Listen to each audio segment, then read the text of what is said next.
Yan, nagpakulo ako ng sibuyas at kamatis. And then, ilalagay mamaya yung shrimps.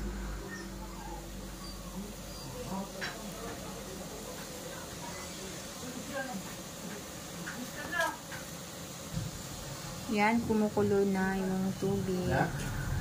Okay na? Lagay mo na, be. So, lalagyan na siya ng Nor sinigang.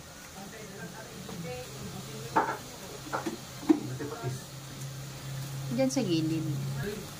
Lalagyan mo na siya ng patis. Then, susunod yung sinigang mix.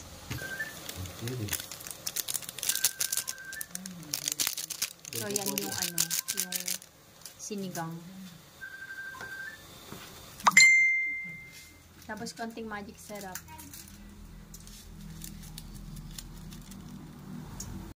So, nilagay na nga yung sili.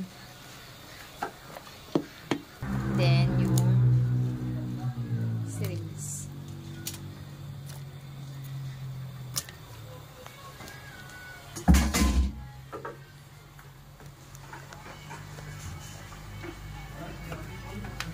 Ano to? Burat? Opo.